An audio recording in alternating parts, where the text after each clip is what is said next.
Bismillahirrahmanirrahim. Elhamdülillahi Rabbil alemin. Və salatu və salamu alə rasulina Muhammedin və alə alihi və sahbihi əcmain. Əmmə ba'd. Qardaş bir sual ünvanlayıb ki, ümumiyyətlə namaz qılmayan kəsin oruç tutması ona fayda verəcəkmi? Bu sualın cavabında mən belə demək istəyirəm ki, o qardaşlarımız ki, o insanlar ki,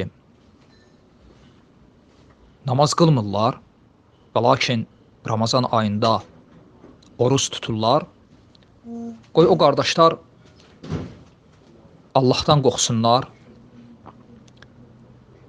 Çünki namaz bu dinin dirəyidir.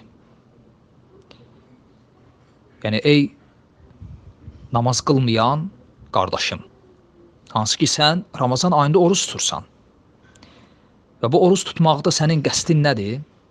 Allahın razılığını, Allahın sevgisini qazanmaq, Allaha yaxınlaşmaq. Bu çox gözəldir.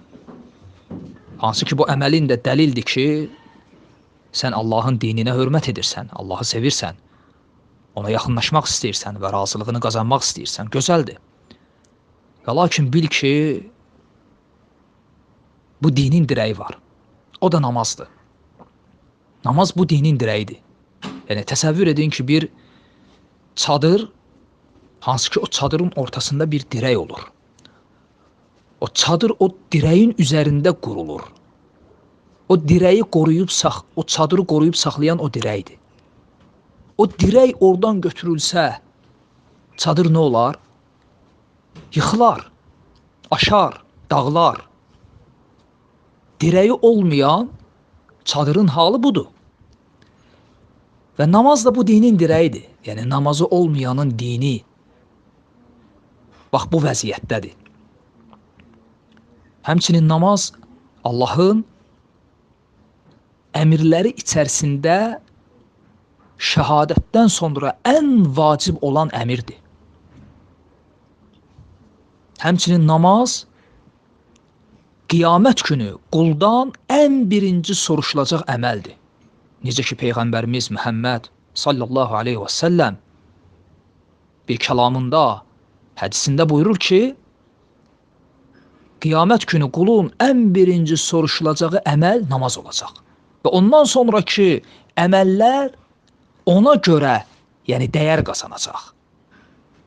Ona görə bu məsələdə diqqətli ol. Necə ki, qiyamət günü cəhənnəm əhlindən soruşulanda ki, sizi cəhənnəm oduna nə saldı? Nə səbəb oldu ki, siz cəhənnəmə girdiniz? Onlar cavab verəcəklər ki, ləm nəkun minəl musallin. Biz namaz qılanlardan deyildik. Ən birinci cavabları bu olacaq. Yəni, onların namazı tərk etmələri, namaza yaxın durmamaları onların cəhənnəmə girmələrinə bir səbəb olub. Yəni, ona görə, ey oruç tutan qardaşım, hansı ki sən namaz qılmırsan, çalış, Allahın dinində möhkəm ol. Allahın dini qarşısında, Allahın önündə məsuliyyətli bil. Və Allahın önündə əyilməkdən çəkinmə. Çünki qulun Rəbbi önündə əyilməsi, səcdəyə qapanması, qulun Rəbbi önündə alçalması qul üçün şərəfdir. Və bundan böyük şərəf yoxdur.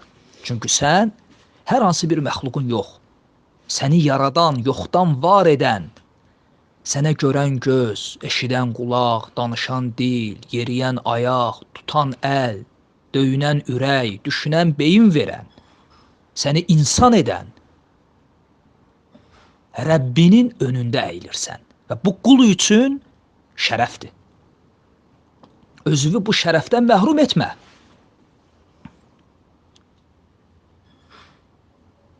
Və lakin suala gəldikdə ki, belə qardaşların, belə insanların oruçları namaz qılmadıqları halda qəbul olunurmu? Cavab budur ki, yəni biz qul ilə Rəbbi arasında olan şeylərə qarışmırıq. Və biz dua edirik ki, Allah subhanahu və teala onların bu ibadətlərin də, orucların da qəbul etsin.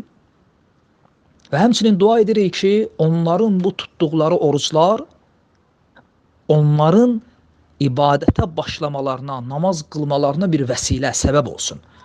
Çünki nə çox qardaşlar var, ibadət edən, bugün hal-hazırda namaz qılan, onları namaza gətirib çıxaran səbəblərdən birisi də oruc olub. Yəni bir neçə il Ramazanda oruc tutublar və bu ibadətlərinə görə Allah onların qəlblərini namaza açıb, dinə açıb və onların tutduqları orucları hidayətlərinə və namaz qılmalarına səbəb olub. Və doğrusunu Allah bilir. Və sallallahu ala Muhammed və ala alihi və sahbihi və səlləm.